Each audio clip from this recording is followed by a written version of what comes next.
Welcome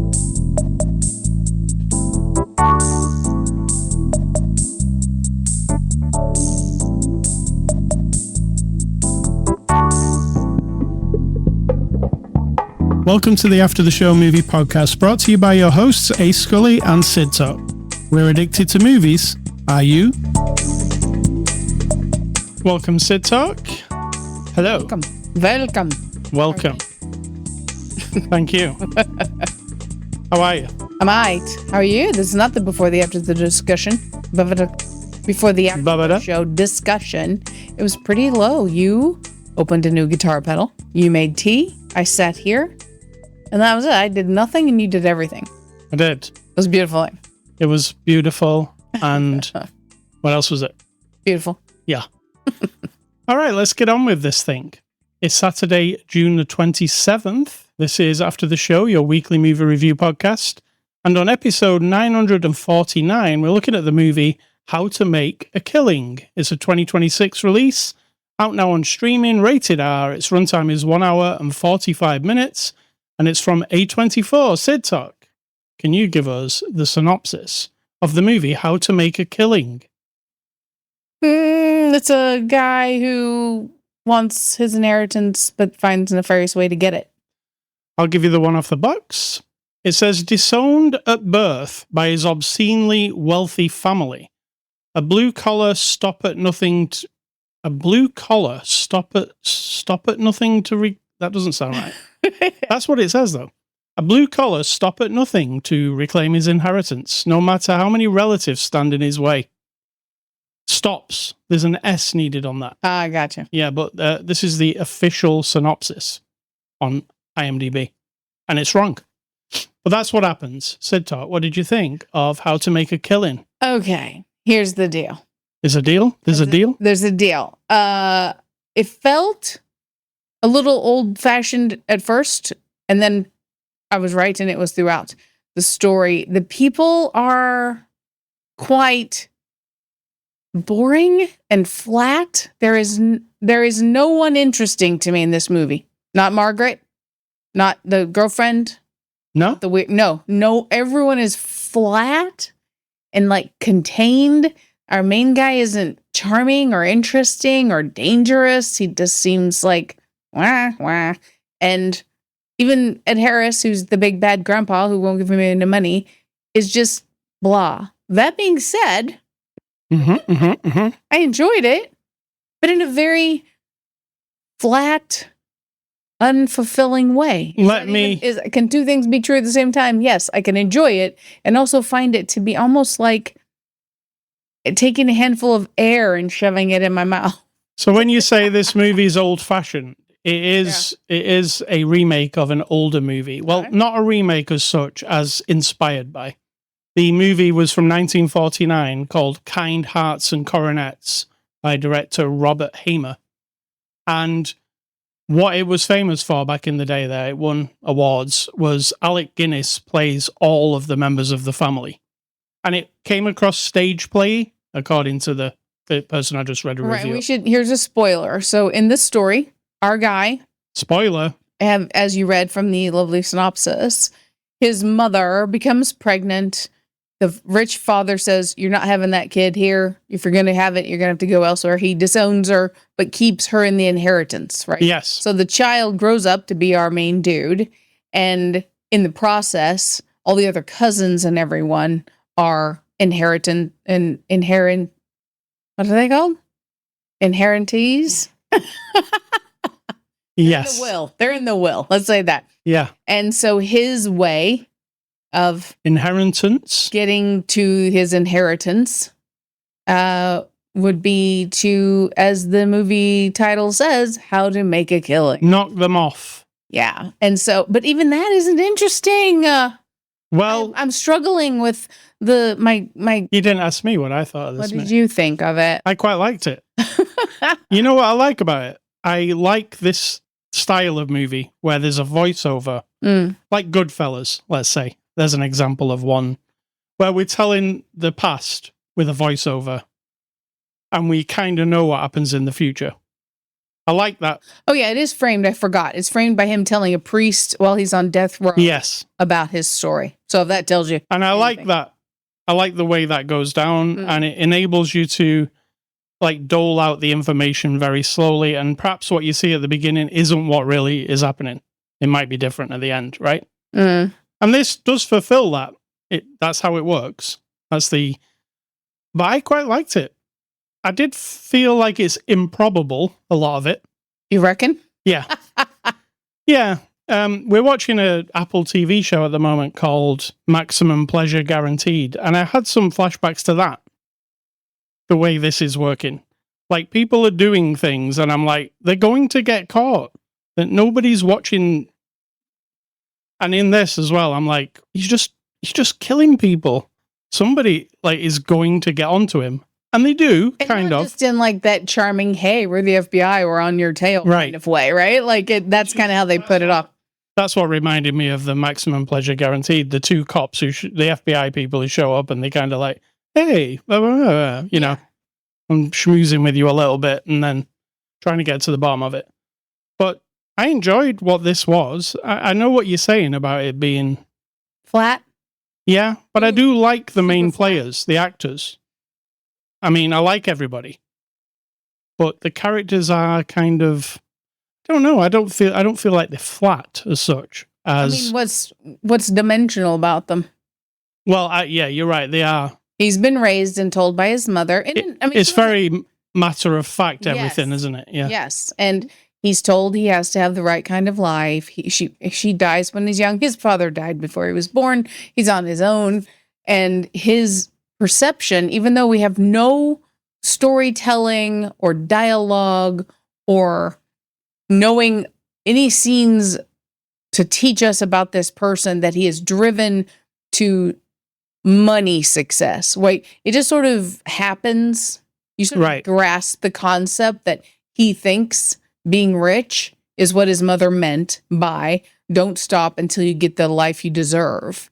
Yeah. But it's not overt. It's not even like he's planning and plotting. It just, you know, if he was ruthless and terrible, he might be more interesting. I mean, he isn't, is he? He's just he was like a hapless, like, oh crap, I meant to kill him, but then it was an accident. Oh golly gee. Even if you'd done that and made it consistent throughout his character that he's actually a good guy-ish, but he's sort of like stumbling on people dying. Yeah. Something, and I know those are tropes and those also sound boring, but I'm telling you now, that's like something you can hold on to. This guy is nothing, and he's too clever behind the scenes. Like, how does he get to, I mean, he says, like, he tells you the poison that he makes up and how he figures out how to blow up the one guy, and then how he bought a t-shirt just to elaborate deaths, let's call it. Yeah, and he's at an airport where this guy's getting on a plane, and he goes, oh, all I had to do was make my own name badge and buy a t-shirt. But I mean, you're right, the implausibility. Yeah. And that he's so clever. Like, I can get my mind around Dexter being so insanely clever that he plots out these deaths that he does, right? Mm-hmm. Because I've got to know Dexter from the beginning.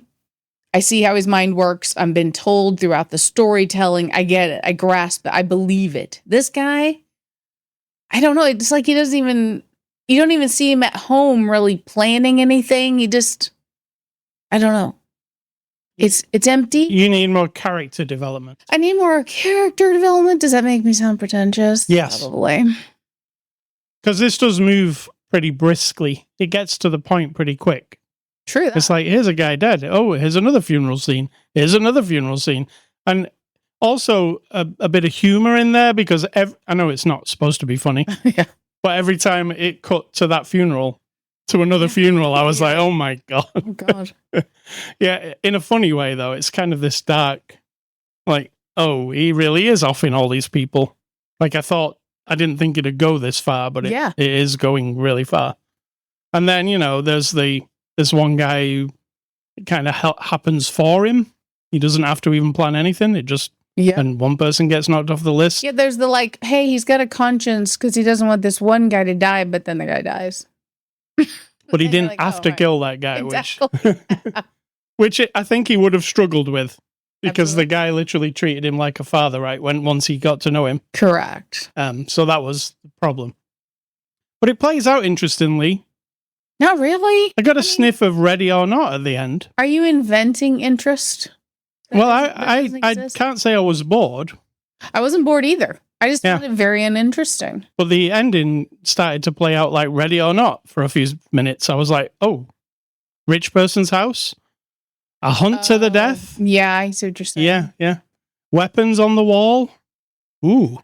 Is this going to turn into like a... Yeah, but if you're trying to make it interesting because it's associated with another movie Yeah. that you like, that's also not great. But again, like I say, based on actually originally a novel in 1907, and then a movie, and then another movie, and then a musical, apparently. So people like this story, but you think it fell a bit short. I'm not saying the story, right? The story could be fascinating. Yeah, It's the execution of the characters. So to speak, because he's on death row. Get it? It's just there is a complete blankness. And again, this might be one of those situations where the people who wrote it, because they took prior materials, adapting Yep. it, they know the whole everything. They've watched every movie, they've read every book, they've read every word about these characters. And then they don't fill in the bits where someone like me who has no knowledge of it. Do you see what I'm saying? I have this particular observation on a lot of things where the people writing it and making it have enough information to fill in the blanks, and I don't. The blank for me is that how did he get so clever? How did he get to know how to do anything? I would like to know something like, the only thing we get is that when he's a kid, his mom teaches him to do archery, and the only time it rears its head again is when he's in the mansion and the grandpa's trying to do his thing, and he finds a bow on the wall, and you're like, oh, right, so those two things go together. How did he know every other thing? I just want... Yeah, and when was this this set, by the way?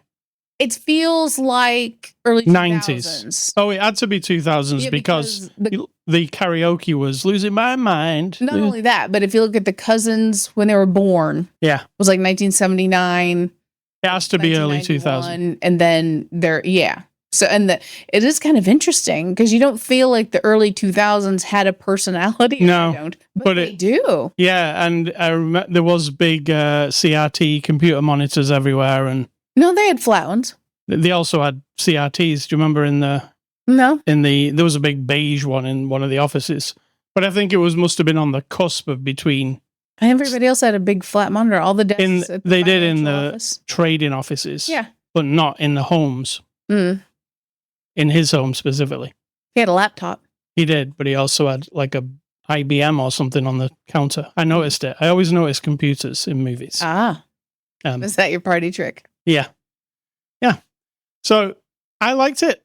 I saw the twist coming. There's kind of a twist. I kind of saw it coming.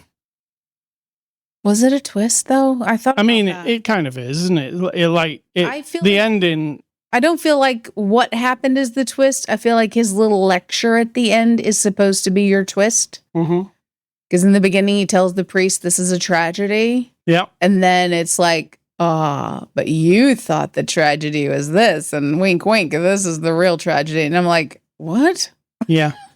I mean, I imagine that's the basis of the original movie. The opening with that the moral tale. A moral is really tale, the yeah. lesson, yeah. Yeah. Oh, the lack of moral. The lack of moral tale is what it is, yeah. That your moral tales are all well and good, but guess what? Things sometimes go the other way, right? Like Ozarks. The bad people win. Yes. Spoiler alert. Ozark, yeah. I'm sorry, I'm from Missouri, so it can't be Ozark. It has to be the Ozarks. It does. Yeah, I notice people do that, put an S on the end of all kinds of different things. And you're like, oh. I do it ironically when I say I'm going to the Walmarts. Yeah. Yes. I'm doing that to make fun of people who say Walmarts. So, yeah. No offense to if you do, but. All right, let's get on to the cast. Glen Powell plays Beckett Redfellow. He's our not hero, the main character in this movie. Hero. Yeah. He's he's a murderer. Yeah.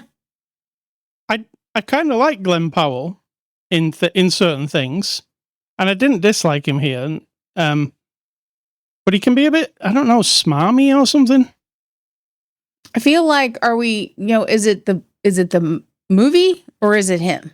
Because there are moments when I really enjoy his reactions with people. There's scenes where they're really good. Now, performances in this movie, I really enjoy. Yeah, every single thing, except Margaret gets a bit. Margaret's very. She's a little over the top. Well, we'll get onto her in a minute, but she's a mustache twirler. Glenn is. We saw him in The Running Man, and we also saw him in Twisters, where he was a smarmy guy. And then we saw him in Top Gun Maverick, where he was also a smarmy kind of guy. So maybe smarmy is just what he plays. Because I got it here a bit. Like he was a bit too cool for school. He was a bit... Yeah, but then he wasn't. It was nothing. There was not enough heft. I do like him in things. There have been things I liked him in. Margaret Qualley plays Julia. I'm a big fan of Margaret Qualley. I do like Margaret. Yes, but like the last movie we saw her in, which was the Coen Brothers one. The Coen, remember? Mm-hmm. What was it called, that movie? Honey something. Yeah. Honey Don't Shoot, Honey Die, Honey... Yeah, you know what I'm saying. Mm-hmm. Like in that one, she plays these roles very... like over the top theatrical. Yeah. They're a bit they're very cardboard. Yeah, that's one of my things. It's just Honey Don't was what it was called. Instead of Honey Do. Yeah. Yeah. And in that Honey Don't, she was playing a very specific thing though, this femme fatale kind of thing. And it kind of made sense the way she was. But in this movie, she was the detective. She wasn't the femme fatale. No, but she was kind of this cool. Yes. Very cool. And overly cool. Yeah, overly cool. And it made sense in that. But in this, she was kind of playing that, but it didn't make sense because she was just supposed to be... Yeah, I wanted it to be really, really interesting, and she really, really wasn't. But I always like it when she comes on the screen because I like her. I mean, I like her mother. She's intense, and so I appreciate that. Yeah. The Substance is the best one I've seen her in so far. Yes. Her, particularly. Yes. I like to see her in stuff. This isn't the best thing she's done, though, right? No. Jessica Henwick plays Ruth. Jessica's from Iron Fist. We really liked her in Iron Fist. Absolutely. She was also in that movie with Ruth from Ozarks, where they went to that hotel in Australia. Oh, yeah, that was really interesting. Yeah. That was an interesting one. Yeah, that was a good one. So, Jessica Henwick here, what did you think? Really good. I mean, she is the normal person amongst all of the non-normal people. Yeah. I think that's how I'd say it. And she just plays kind of a nice, grounded, wise, beyond her years kind of lady. And I liked her. And Ed Harris plays Whitelaw Redfellow. You know that, like, where they kept him behind, like, a shadowy thing for a while? Were we supposed to, like, not know who it was and then go, oh my God, it's Ed Harris? I don't think so. Because as soon as he talked, you were like, no, there's Ed Harris. And the shape of his head. And they kept him, like, it was like, the old not graphic novels, but the old movies where they keep somebody in silhouette and then they do a reveal where they walk into the light. They kind of did that with him, but I was like, what's the point in that? I don't think it was supposed to be that. I think it was just he's a shady character.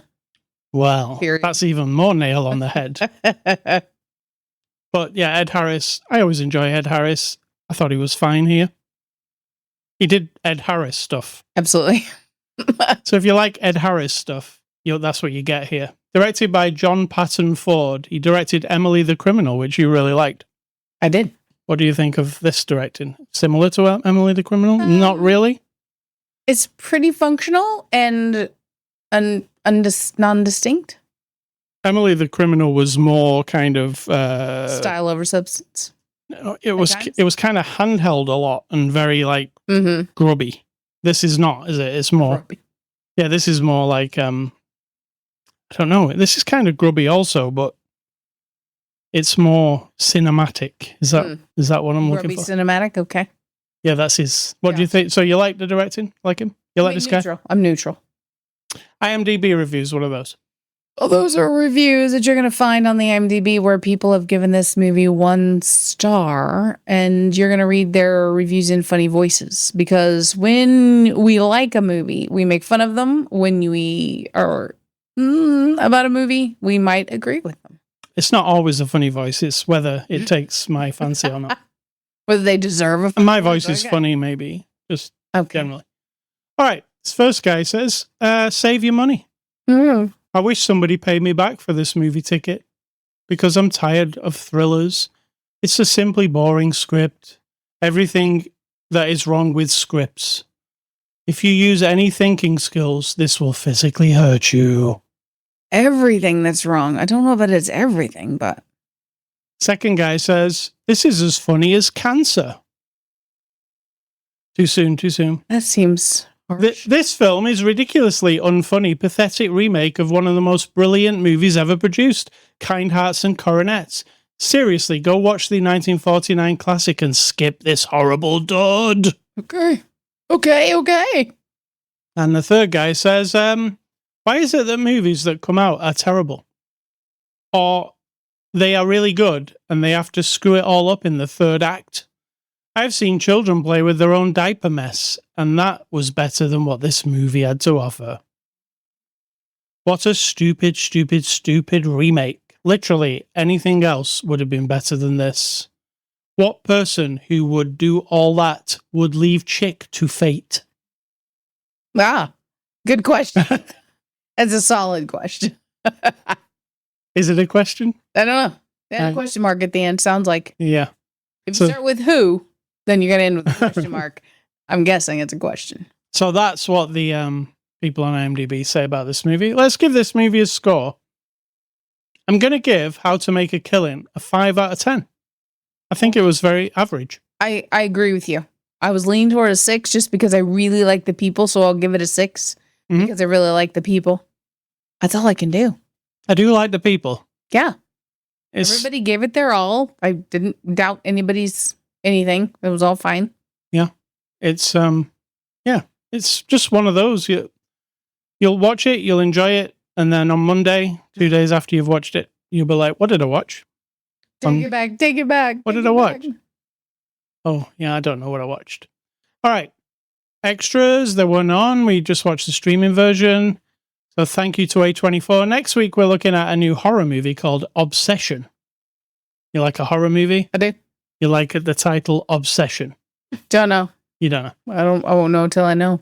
All right, movie recommendations. I'm going off the back of this movie. A movie with Glen Powell called Top Gun Maverick. He played like the Goose kind of character. Not Goose. The, the Val Kilmer character. Iceman. Mm-hmm. And The Substance with Margaret Qualley, which is a fantastic movie that is not for everybody. Absolutely. I would say. And yours are? My recommendations are going back to all the movies I've ever seen. Well, all the movies I've ever seen from the beginning of time. Not that I've lived since the beginning of time, but you get what I'm saying. And in the I'm going to say adversary. Did your brain just stop? My brain did stop. Adventure. If they've got the word adventure in their little description. And I'm up to the eyes. And I don't know why this is called an adventure, but I guess if you really think about it, if you apply it to real life, it is.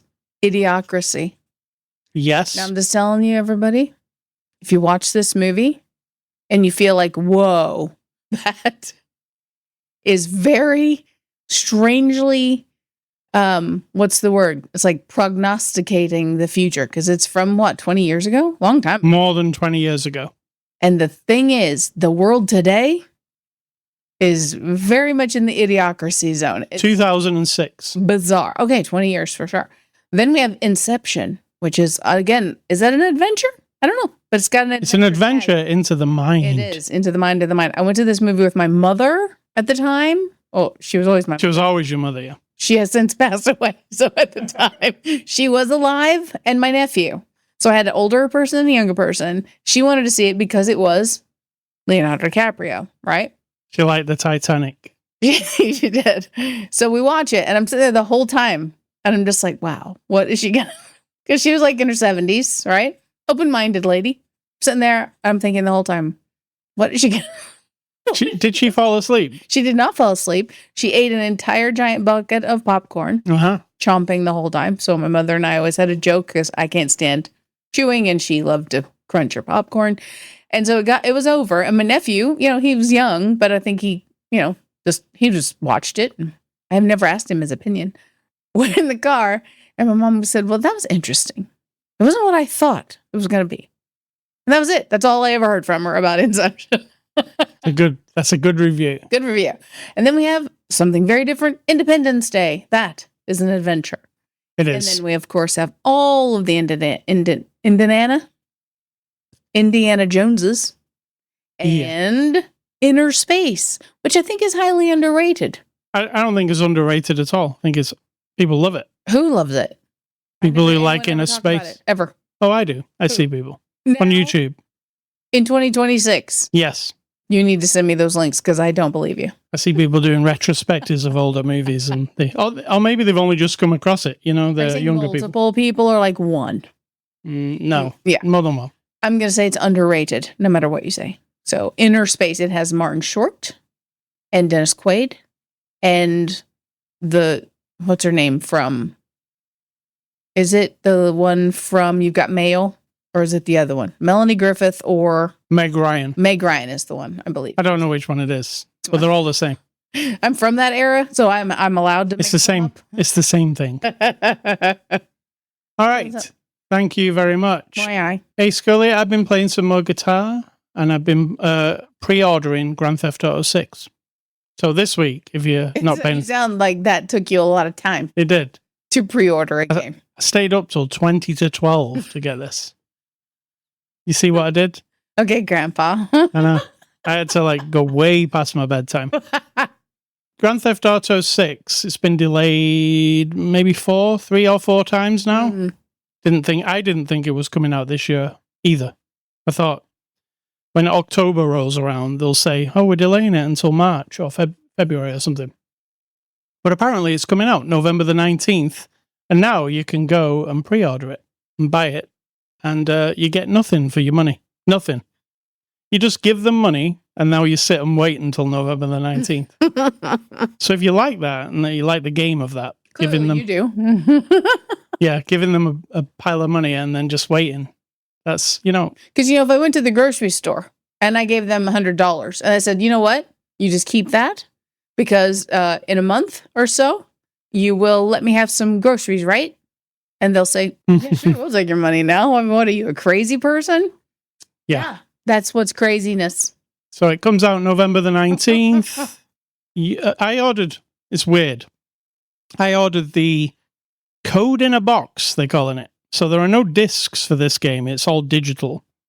But you can still buy it in the stores. So the way they've done that is they've got a Blu-ray box and they've stuck a piece of paper in it with a code. And you come home with it and you type it into like a gift card, I guess. I got that from Amazon, the code in a box. And you get that there's something else new happening with this. You get it a week before the game comes out so you can enter the code into your PlayStation in this case and download it then. So you're not waiting for it on the 19th. So that's good. It's well organized, but people are annoyed that there are no discs. Personally, I kind of don't care that there's no disc because I don't have to keep putting the disc in. You get what I'm saying? I kind of like digital games. I like Steam because of that. There's nothing to fish out and stick in, right? You just play a game on Steam. You click play and you play it, right? You don't have to go and find the disc and install it or whatever. You're rationalizing. Well, I'm a big fan. Nothing except an experience. And the experience is what I want, right? Absolutely. You love it. I get it. I love GTA. But until technology fails, right, and you don't own anything, you don't own that experience, it is not accessible to you.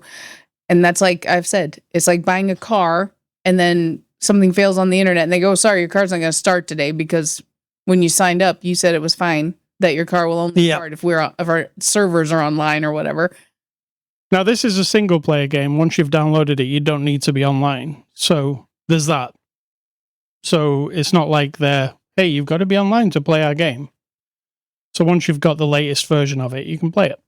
I'm excited because I've loved GTA since the beginning. You know that. It's like I think probably my favorite game, right? Absolutely. And it's always a big deal. It's 12 years since the last GTA game. It's not like we haven't been patient waiting for a new one. And there was rumors, they're going to make a new one. They're going to make a new one. And now they are. And there are trailers to prove that it exists. So that's why we partnered with. They're probably the only company.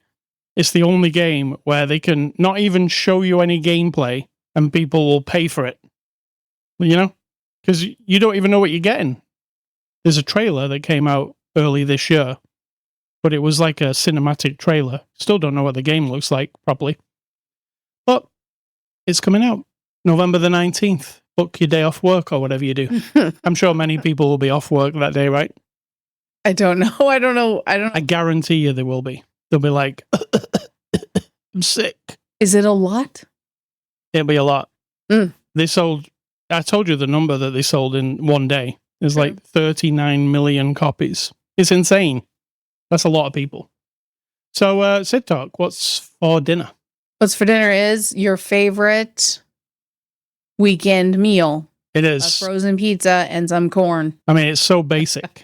And now we're having slight issues with our oven, so we've had to figure out ways to work around that because I'm too cheap right now because I have to fix the car as well, so I'm not going to fix the oven. We're just going to have to live with it. It's fine. It is fine for now.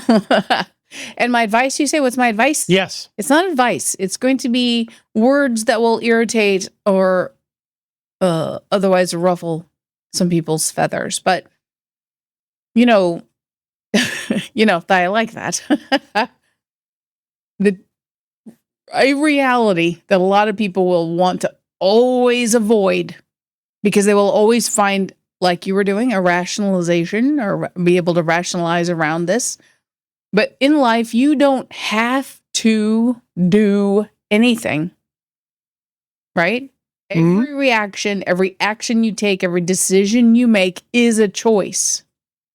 Like if some people will fall over and cry and whine and wallow until someone comes and picks them up. Someone else falls down and they will struggle and struggle until they get themselves back up off the ground. Starts out the same reality as you fell down. Then after that come the choices. Now, if you're unable to get up, the choice then becomes how do you approach it with your attitude, right? One person who falls and is injured in a way that they can't get up will have a really miserable, horrible, sad, why me attitude. And the person next to them fell and they can't get up and they'll have it like, well, you know what? I'm still here. I'll do my best. I'll get up. There's a difference in the choices you make. So like people always say like, I have to take care of my kids. I have to take care of my parents. I have to go to work. No, you don't. You actually don't. Those are choices, individual choices that have rewards and consequences, right? If you have children, and many people on this planet throughout the history of time have made children and not taken care of them. That is a choice. I'm not saying it's a good choice. I'm saying it's a choice.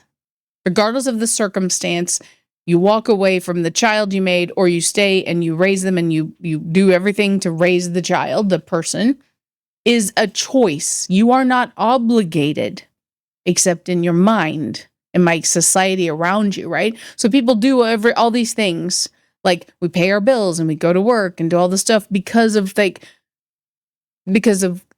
comfort, like our pride, right?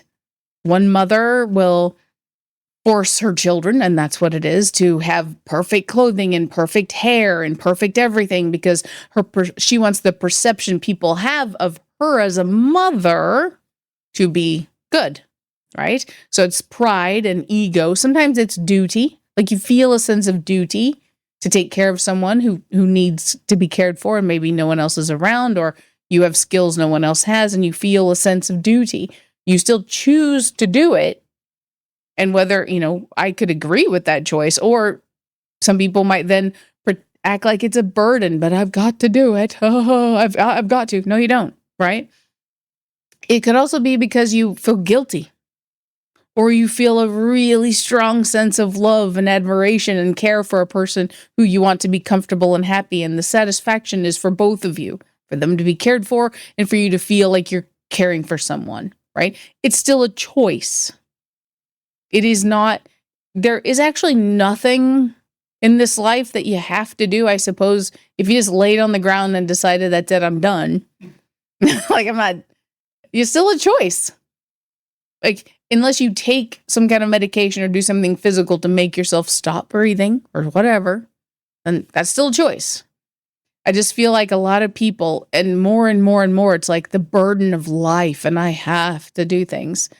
Well, embrace the choice you made to care for someone or raise your children or have 3 jobs or buy that brand new car for your person or buy a new house that is a big financial difficulty. Well, embrace the choice you made and then just move on.